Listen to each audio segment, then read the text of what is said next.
The glow of my phone screen was the only source of light in my Brooklyn apartment, casting long, solitary shadows against the exposed brick walls. It was 3 in the morning, and the city outside was humming its usual low, mechanical tune, but my entire focus was tethered to a chaotic, fast-moving group chat. At the center of this digital storm was Marissa. To me, she was not just another fan tracking the nationwide tour of our favorite pop icon. She was a brilliant, vivid force of nature.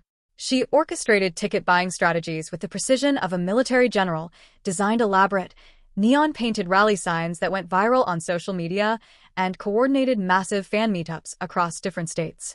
Through the sterile medium of text and voice memos, she took up an enormous amount of space.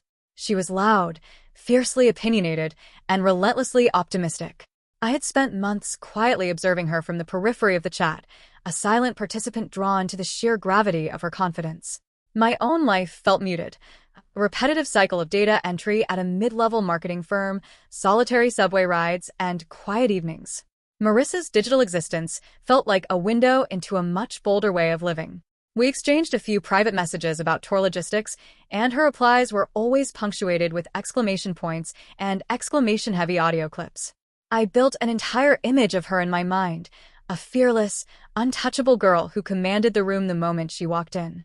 The Madison Square Garden show was supposed to be the culmination of this grand digital architecture, the moment I would finally stand next to the girl who seemed to have the whole world figured out.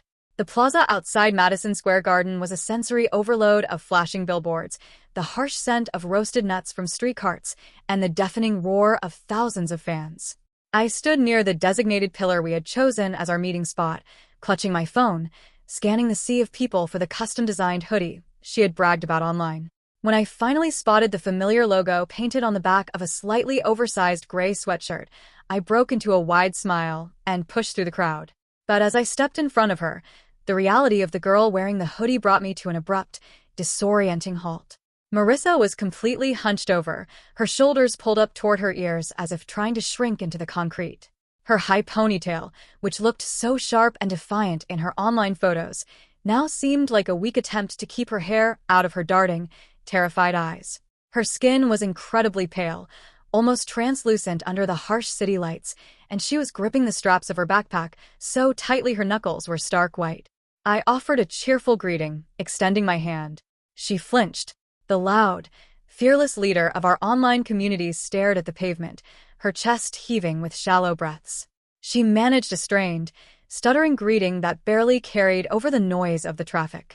Her palms were slick with sweat when I briefly brushed against her arm. She looked like a trapped animal, completely disconnected from the vibrant architect I had admired for months.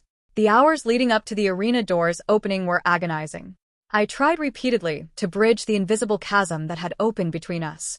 I pointed out the merchandise stands, offered to buy her a pretzel, and attempted to weave her into the conversations of other fans who had gathered nearby. Every attempt was met with a physical withdrawal. Marissa would take a literal step back, muttering single-syllable responses before burying her face in her phone. The tension in the air was thick, suffocating. I stood a mere 3 feet away from her, yet she felt completely inaccessible. I watched her type rapidly on her screen, and seconds later, a highly energetic message from her popped up in the main fan group chat, hyping up the crowd. The disconnect was jarring. A bitter, cold resentment began to pool in my stomach. I interpreted her silence as a targeted rejection. I assumed she found me boring, or that her online warmth was a carefully curated facade designed to harvest admiration, and that in the real world, she simply couldn't be bothered to engage with a quiet, unremarkable person like me. I stopped trying to catch her eye. I crossed my arms, staring straight ahead at the venue doors, feeling foolish for having invested so much emotional energy into a phantom. The heavy silence persisted long after that first encounter. Even though we both returned to the same borough, the air between us remained entirely fractured. For almost a week, the rain battered against my apartment window, mirroring the dull ache of bruised pride. I deliberately muted the fan group chat. Whenever a direct message from her would finally appear on my screen, usually hours after I had sent a brief, obligatory check-in, I would swipe it away without opening it. I convinced myself that I was protecting my own peace.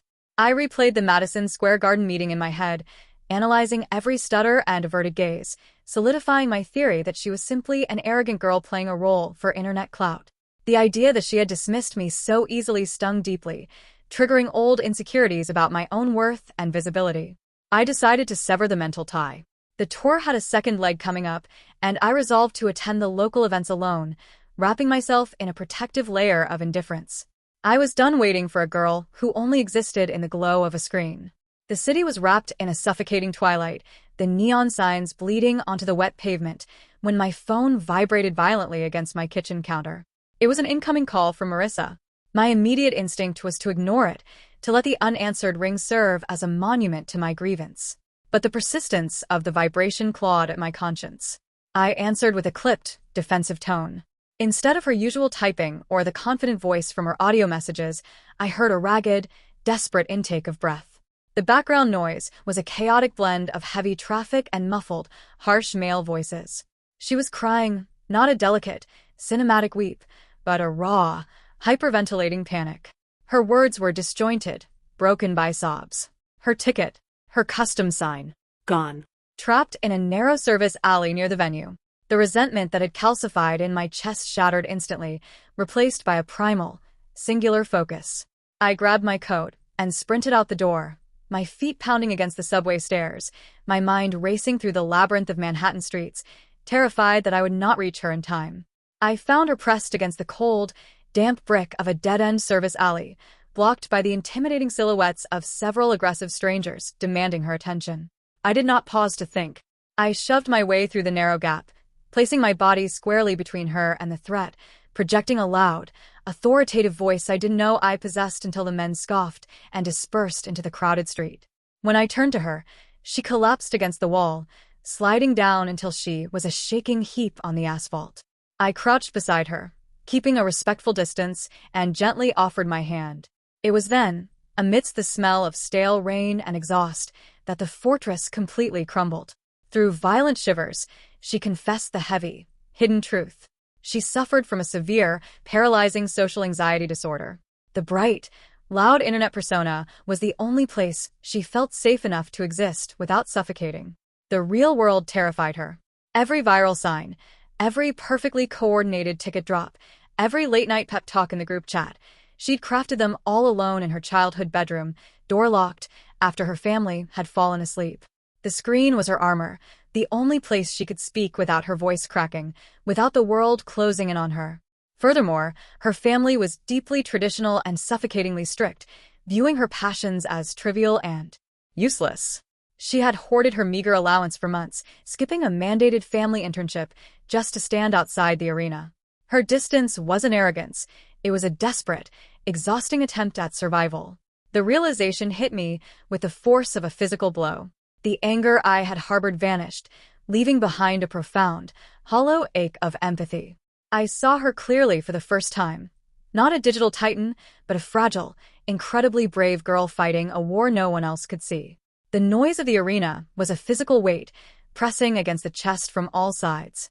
I had managed to secure 2 front-row seats months prior, and without a second thought, I pressed the spare, heavy stock paper ticket into her shaking palm. I handed her my backup neon sign. As we navigated the chaotic, shifting sea of bodies inside the venue, she began to panic again, her breathing growing shallow. I reached out and grasped her hand firmly. I did not let go. I became the physical barrier between her and the crushing crowd. When the lights plunged into darkness and the heavy bass of the opening track vibrated through the concrete floorboards, she flinched. But my grip remained steady, an anchor in the sensory storm. Slowly, the tension in her shoulders began to melt. As the artist appeared on stage, I felt her squeeze my fingers. She leaned her weight slightly against my shoulder, and for the first time, I heard her sing. Her voice was cracked from crying, but it was real, loud, and incredibly beautiful. She was crying and laughing simultaneously, completely surrendered to the music and the safety of our shared space. The warmth of her shoulder pressed against mine felt like a quiet victory, a silent promise that I would not let her face the overwhelming tide alone. The adrenaline of the concert slowly dissipated into the cool, early morning air as we sat in a worn-down Manhattan diner. The fluorescent lights buzzed softly overhead. We shared a plate of greasy fries and cold beer, the condensation dripping down the glass. The silence between us now was entirely different. It was no longer fractured or tense, but breathable, filled with the comfortable exhaustion of a shared battle. As we talked, tracing the breadcrumbs of our lives from favorite albums to solitary train rides, we stumbled upon a startling revelation. She mentioned the specific peeling paint of a subway entrance, and I froze. We compared cross streets. The vibrant, terrified girl who had entirely reshaped my evening lived exactly 2 blocks away from my own Brooklyn apartment. The geographic proximity felt like a strange twist of fate, a hidden design suddenly revealed. The vast, isolating expanse of New York City suddenly shrank down to a manageable, intimate neighborhood. I looked across the table at her tired, unshielded face, realizing that the journey we were on was no longer confined to concert venues or digital chats. It had taken root right at my doorstep. Our proximity became the foundation of a slow, deliberate rehabilitation. I began manufacturing reasons to pull her out of her quiet room. It started with small, controlled environments, a quiet brunch spot with a corner booth, a dimly lit live house where the crowd was sparse, or an early morning walk through the winding paths of Prospect Park. I became highly attuned to her physical cues. I learned the exact tightening of her jaw that signaled an impending panic attack. Whenever the city became too aggressive, a loud siren, a crowded intersection, an impatient cashier, I would subtly shift my position, placing myself between her and the source of the anxiety. I held her wrist naturally when crossing chaotic streets, grounding her. During one of our quiet afternoons, I noticed heavy, complex medical textbooks piled on her desk. She admitted, looking down at her hands, that she was a nursing student, excelling in clinical rotations despite her overwhelming fear of casual interaction. The paradox was stunning. She possessed an immense capacity to care for the broken and the sick, navigating life-or-death protocols with precision, yet she shook at the thought of ordering a coffee. My respect for her deepened into something immovable. I was determined to help her navigate the mundane world so she could freely offer her profound strength to it. The decision to attend the tour's grand finale in Miami was a monumental leap of faith for both of us. It was a physical departure from the heavy expectations of her family and the quiet complacency of my own routine. Navigating the airport was a gauntlet of triggers for her, but we moved through the security lines and crowded terminals in synchronized tandem. When a gate agent called out for passengers to board, she met the woman's gaze directly, spoke in a clear, even tone, and even asked for a quiet seating assignment for us, something I'd never imagined her doing just months before.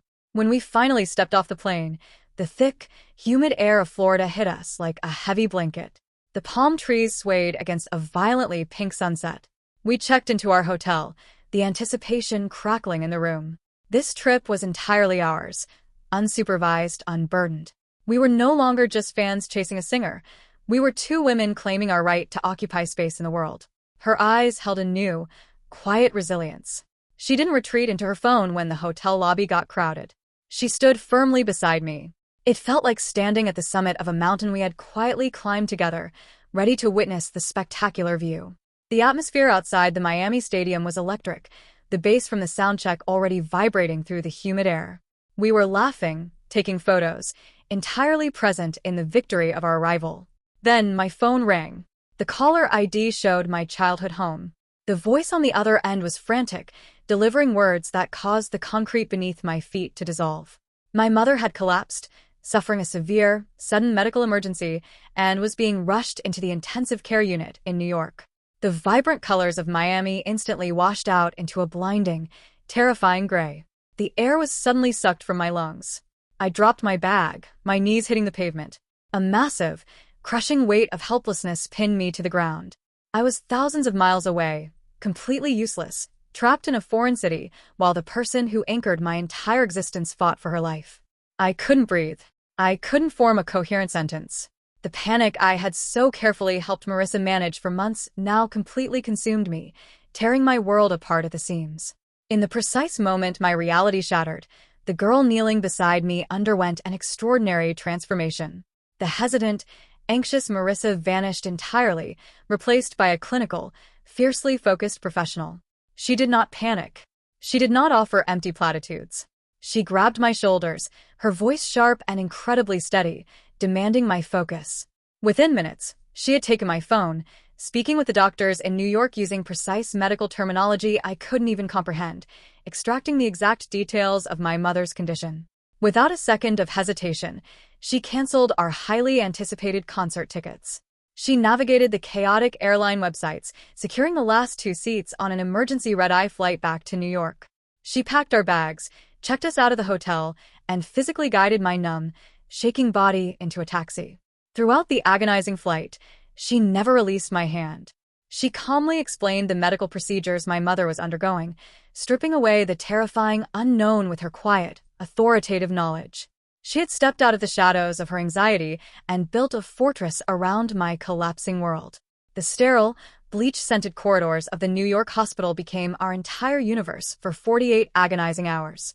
I sat rigidly in the waiting room chair, entirely hollowed out by fear. Marissa, however, moved through the clinical environment with an undeniable grace. She was in her element. She spoke with the attending nurses, deciphering the rhythmic beeping of the monitors and the complex charts, translating the terrifying medical jargon into soft, reassuring truths for me. She even flagged down the attending physician to ask targeted questions about my mother's post-operative care plan, her questions sharp and well-informed, earning a nod of approval from the senior doctor. For the first time, I saw the full weight of her skill, unshackled by the anxiety that had once confined her to the digital world. She ensured I drank water. She forced me to eat when my stomach revolted at the thought of food. When my mother finally stabilized and drifted into a conscious, albeit weak, state, Marissa was standing right by the bed, adjusting the foreline with a gentle, expert touch. My mother opened her eyes, taking in the sight of my exhausted face and the steady, quiet presence of the girl beside me. My mother slowly reached out, her frail fingers wrapping around Marissa's wrist. She looked at me, her voice a fragile whisper, and said that she finally understood who was watching over me when she couldn't. She called her the greatest anchor I could ever have. I watched Marissa's eyes well with tears, the walls of her lifelong isolation finally, permanently, coming down. We never made it to the stadium floor in Miami. Instead, on the final night of the tour, we sat side by side on a small vinyl couch in the dim light of my mother's hospital room. The rhythmic, steady beep of the heart monitor was our background music. I balanced my laptop on my knees, the screen illuminating the dark room with the chaotic, brilliant light of the official concert livestream. As the final song echoed through the tiny laptop speakers, the screen filled with thousands of falling metallic confetti pieces, a signature explosion of American pop tour romance. But the spectacle on the screen felt distant, almost irrelevant. I turned my head to look at Marissa. The harsh hospital lighting cast long shadows across her exhausted face, yet she looked more peaceful than I had ever seen her. We leaned into each other, my head resting on her shoulder, our arms linked. We watched the glowing screen, silently acknowledging that the true destination of this journey was never the concert. It was the discovery of a profound, unshakable resilience within each other. We had faced the absolute worst of our individual fears, and we had not let the other fall. The years that followed the hospital room vigil reshaped the entire trajectory of our lives. The pop tours continued, but our focus shifted entirely. Combining her fierce, strategic digital brilliance and her deep medical empathy with my own steady, organizational grounding, we established a nonprofit foundation. We directed the massive organizing power of the fan community toward tangible, real-world action, creating safe spaces and mental health resources for young women battling invisible cages of anxiety and familial pressure. That foundation, born from a late-night group chat and a chance meeting under the bright lights of Madison Square Garden, would go on to help thousands of young women find their voices, just as we'd found ours, together. I stood beside her at our first major fundraising gala in Brooklyn. She was no longer hiding behind a screen or a heavy hoodie. She stood at the podium, her voice steady and clear, speaking her truth to a room full of people. I watched her with a profound sense of awe, recognizing the immense privilege of having witnessed her journey from a shaking girl in an alleyway to the powerful woman commanding the room. Our bond had transcended proximity and shared hobbies. It was forged in the fire of absolute vulnerability and unwavering, mutual protection. Whenever the city lights blurred or the noise of the world grew too loud, I knew I only had to reach out my hand, and she would be there, a silent, immovable force, proving forever that the deepest salvation comes when women decide to stand fiercely guard over one another.